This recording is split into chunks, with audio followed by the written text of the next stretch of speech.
Bagi kalian yang memiliki kamera atau smartphone, kalian pasti suka mengambil foto. Terkadang, kita menggunakan mode flash atau blitz ketika akan memotret.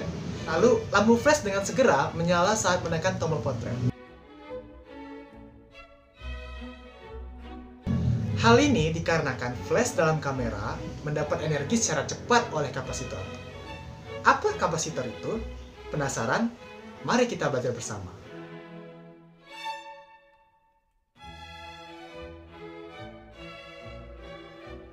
Assalamualaikum warahmatullahi wabarakatuh.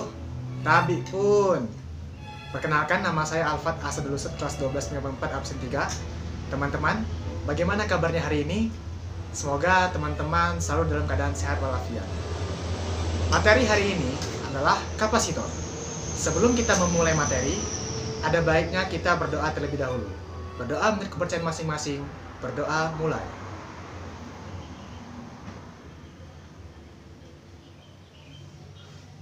Berdoa selesai. Mula-mula, mari kita berkenalan dengan apa itu kapasitor. Teman-teman, kapasitor adalah suatu alat yang digunakan untuk menyimpan energi dalam bentuk medan listrik. Kapasitor juga dapat disebut dengan kondensator. Kapasitor memiliki banyak manfaat bagi kehidupan manusia. Adapun manfaat kapasitor sebagai berikut. 1. Menyimpan muatan listrik. 2. Meratakan arus listrik pada rangkaian catu daya. 3. Memilih gelombang pemancar pada pesawat radio. 4. Meniadakan bunga api listrik pada sistem pengapian kendaraan bermotor. Dan 5.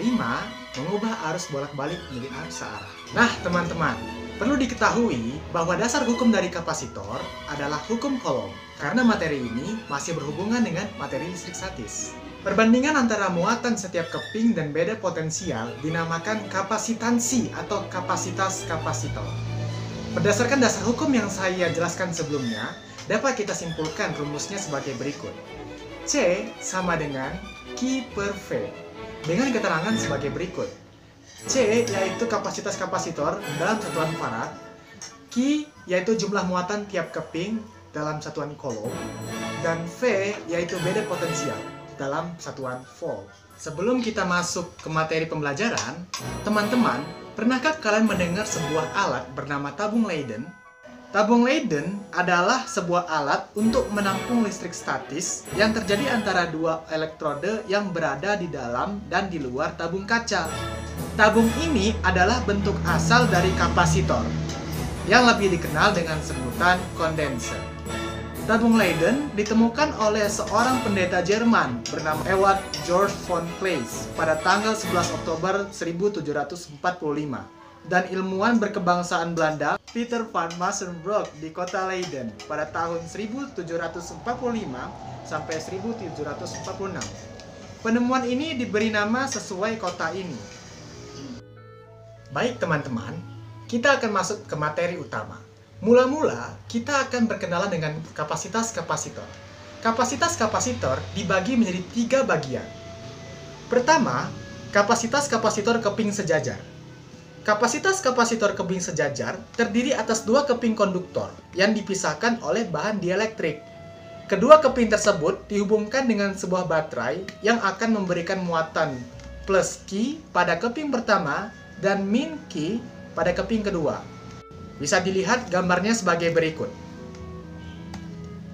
Kemudian, kapasitas kapasitor keping sejajar dapat dihitung dengan persamaan berikut. Untuk dielektrik udara atau vakum, dapat kita gunakan rumus C sama dengan A dikali epsilon 0 per D. Untuk yang disisipi bahan selain udara, CB sama dengan K dikali epsilon 0 dikali A per D, dengan keterangan sebagai berikut. Sementara itu, beda potensial kedua keping sesudah disisipi bahan penyekat selain udara dapat dituliskan dalam persamaan berikut.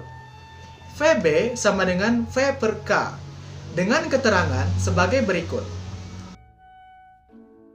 Kedua, kapasitas kapasitor bola.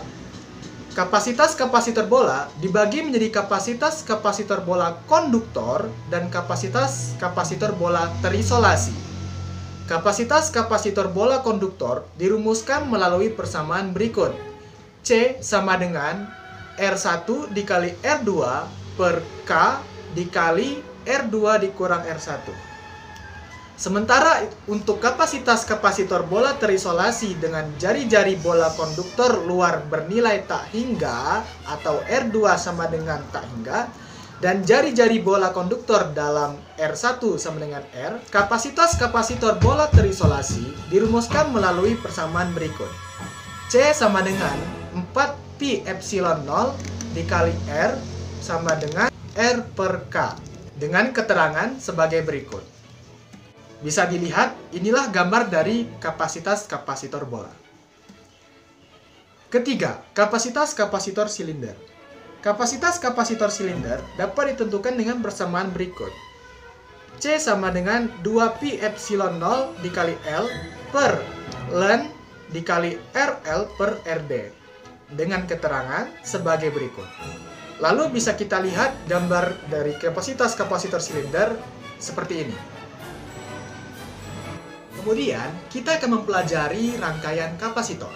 Berbeda dengan rangkaian listrik pada umumnya, rangkaian ini berkebalikan dengan rangkaian listrik. Secara garis besar, rumus dari rangkaian kapasitor adalah Q sama dengan C dikali V. Rangkaian ini dibagi menjadi dua bagian. Pertama, rangkaian seri. Kalian bisa melihat, ini adalah contoh dari rangkaian seri kapasitor. Pada rangkaian seri, terdapat ketentuan sebagai berikut. Q atau muatannya sama dengan Q1, sama dengan Q2, sama dengan Qn. Artinya, muatan pada rangkaian seri semuanya sama. Kemudian, untuk V atau beda potensial, yaitu sama dengan V1 ditambah V2 ditambah Vn. Artinya, beda potensial pada rangkaian seri harus ditambahkan. Lalu, untuk mencari nilai kapasitas kapasitor rangkaian seri, dapat dicari sebagai berikut. 1 per Cs sama dengan 1 per C1 plus 1 per C2 plus 1 per Cn. Kemudian, kita berlanjut ke rangkaian paralel. Bisa dilihat, inilah gambar dari rangkaian paralel. Rangkaian paralel memiliki ketentuan sebagai berikut. Untuk muatan atau Q sama dengan Q1 ditambah Q2 ditambah Qn, yang artinya muatan dalam rangkaian paralel harus ditambahkan. Kemudian untuk beda potensial, bisa dilihat di sini seluruh beda potensial di rangkaian paralel sama. Lalu untuk kapasitas kapasitor paralel dapat dicari dengan cara sebagai berikut. C1 plus C2 plus Cn. Lalu, kita akan belajar tentang penggabungan kapasitor. Penggabungan kapasitor adalah proses menghubungkan kapasitor yang telah bermuatan listrik dengan kapasitor lain. Penggabungan ini dapat dilakukan dengan menyentuhkan, menghubungkan dengan kawat halus, atau menghubungkan kutub-kutub yang polaritasnya sama. Setelah itu, akan terjadi aliran muatan dari kapasitor yang beda potensialnya lebih tinggi menuju kapasitor yang beda potensialnya lebih rendah, hingga mencapai beda potensial yang sama. Atau bisa disebut dengan V gabungan, atau beda potensial gabungan. Rumus penggabungan kapasitor yaitu sebagai berikut. V gabungan sama dengan Q1 plus Q2 per C1 plus C2. Sebelumnya, telah dijelaskan bahwa kapasitor menyimpan energi dalam bentuk medan listrik. Sebuah kapasitor yang bermuatan memiliki potensial yang tersimpan di dalamnya. Apabila muatan tersebut dibebaskan dan bergerak dari satu keping ke keping lainnya, muatan tersebut akan memiliki energi potensial untuk mengalami perpindahan. Energi potensial dalam kapasitor dapat dirumuskan sebagai berikut. W sama dengan setengah Q kuadrat per C sama dengan setengah Q dikali V sama dengan setengah C dikali V kuadrat. Untuk lebih melatih kemampuan teman-teman, mari kita berlatih dengan soal-soal berikut. Soal pertama, dua buah konduktor yang dipisahkan pada jarak tertentu dapat berperan sebagai kapasitor. Fungsi kapasitor adalah A. Menguatkan arus, B. Meningkatkan beda potensial, C. Menyimpan muatan listrik, D. Menurunkan nilai hambatan, E. Menurunkan tegangan. Silakan di-pause terlebih dahulu untuk mencari jawabannya. Baik, Dari soal di atas, kita dapat menyimpulkan bahwa kapasitor adalah komponen listrik yang digunakan untuk menyimpan muatan listrik dan secara sederhana terdiri atas dua keping konduktor yang dipisahkan pada jarak dan di antara kedua keping tersebut berisi bahan tertentu. Maka, jawaban yang tepat adalah C. Soal kedua. Sebuah chip dari titanium dioksida K sama dengan 173 diselipkan pada dua buah keping sejajar yang memiliki luas penampang 1 cm kuadrat dengan ketebalan 0,1 mm membentuk sebuah kapasitor. Jika kapasitor diberi muatan dari sebuah baterai bertegangan 9 volt, tentukan muatan yang tersimpan dalam kapasitor tersebut. Baik teman-teman, ini merupakan soal yang cukup mudah untuk diselesaikan. Mari diperhatikan. Diketahui A luas 1 cm kuadrat. Ini bisa kita rubah menjadi 1 dikali 10⁻⁴ meter kuadrat. Kemudian D ketebalan 0,1 mm. Bisa kita rubah menjadi 1 dikali 10⁻⁴ meter. Dan K sama dengan 173. Yang ditanya adalah Q, muatan. Pada kasus ini, kita harus memakai rumus kapasitas kapasitor keping sejajar untuk yang disisipi bahan selain udara. Rumusnya sebagai berikut. C sama dengan K dikali epsilon 0 dikali A per D. Lalu kita masukkan nilai-nilainya ke dalam rumus. Maka, C sama dengan 173 dikali 8,85 dikali 10⁻⁻12 C kuadrat per Nm kuadrat dikali 1 kali 10⁻⁴ meter kuadrat per 1 dikali 10⁻⁴ meter. C sama dengan 1,531 dikali 10⁻⁹ F Faraday. Setelah nilai C ditemukan, kemudian kita gunakan rumus muatan maksimum yang dapat disimpan kapasitor, yaitu Q sama dengan C dikali V. Setelah itu, kita masukkan nilai-nilai yang ada. Q sama dengan 1,531 dikali 10⁻⁹ F dikali 9V. Q sama dengan 13,779 dikali 10⁻⁹ C. Q sama dengan 13,8 NC. Jadi, muatan yang tersimpan dalam kapasitor tersebut adalah sebesar 13,8 nanocoulomb. Baik teman-teman, untuk lebih melatih kemampuan teman-teman, silakan kerjakan soal ini dengan mandiri, tekan tombol pause untuk mendapatkan jawabannya terlebih dahulu.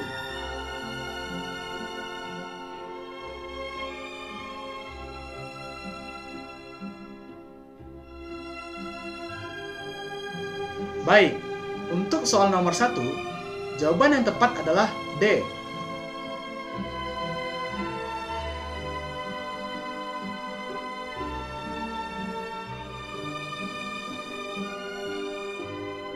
Baik, jawaban yang tepat untuk nomor 2 adalah A. Teman-teman, di awal video, kalian melihat bagaimana flash dalam kamera bisa segera menyala. Ya, itu karena terdapat kapasitor di dalamnya. Bagaimanakah kinerjanya? Jadi teman-teman, jenis kapasitor yang digunakan adalah kapasitor daya berdenyut. Pada dasarnya, kapasitor adalah baterai yang sangat kecil dan menawarkan kemampuan penyimpanan energi yang unik di luar baterai reaksi kimia.